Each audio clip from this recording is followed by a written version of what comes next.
আসসালামু আলাইকুম ওরহামতুল্লাহ। বাংলাদেশের এডুকেশন সিস্টেমে পরীক্ষা বা এক্সাম এটা একটা আতঙ্কের নাম। স্টুডেন্টরা সারা বছর একটা ভীতিকর অবস্থায় থাকে যে কখন যেন পরীক্ষা চলে আসে। পরীক্ষার হল এটা থাকে একটা পিনপতন নীরবতা। এখানে দেখা ছাড়া অন্য কিছুই করা যায় না। ঘাড় ঘোরানোর সুযোগ থাকে না। এখানে পরীক্ষা হলে যে টিচাররা থাকেন, গার্ড থাকেন তারা এমনভাবে গার্ড দেন যেন জেলখানার কয়েদিদেরকে গার্ড দেওয়া হচ্ছে। এটাই কিন্তু আমাদের বাংলাদেশের পরীক্ষার হলের একটা সাধারণ চিত্র। আমরা স্টুডেন্টদেরকে সারা বছর শুধু মুখস্থ করাচ্ছি এবং তারা পরীক্ষার হলে এসে তাদের সমস্ত মুখস্থ বিদ্যা সেই খাতার মধ্যে ঝেড়ে দিচ্ছে। কিন্তু এর মাধ্যমে কি আসলে আসল শিক্ষিত যোগ্য লোক তৈরি হচ্ছে? বিজ্ঞানী আইনস্টাইন যদি কখনো বাংলাদেশের কোনো পরীক্ষার হলে পরীক্ষা দিতেন, তাহলে সম্ভবত তিনি ফেইল করতেন। কারণ তিনি বলতেন যে জিনিসটা আমি বই খুললেই পেয়ে যাই, সেটা কখনো আমি মুখস্থ করি না।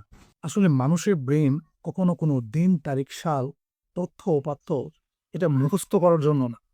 মানুষের ব্রেইনের কাজ হচ্ছে সেই তথ্য এবং উপাত্তকে কাজে ব্যয় করা, কাজে লাগা। এবং এটা বর্তমান জেনারেশনে আপনি তথ্য মুখস্থ করে কি করবেন? আপনি তো Google সার্চ করেই তথ্য পেয়ে যাচ্ছেন।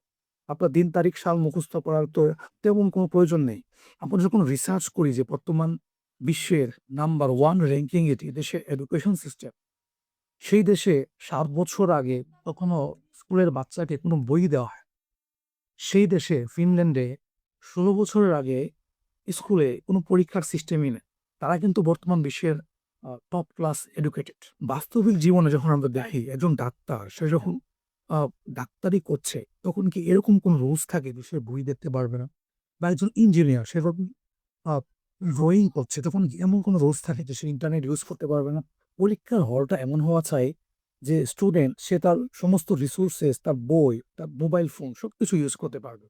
কিন্তু পরীক্ষার কোয়েশ্চেন গুলো এমনভাবে সাজানো হবে যে সে যদি তার এই কনসেপ্টটা পুরোপুরিভাবে তার বুঝে না আসে, তাহলে সে কখনো সেটা লিখতেই পারবে না।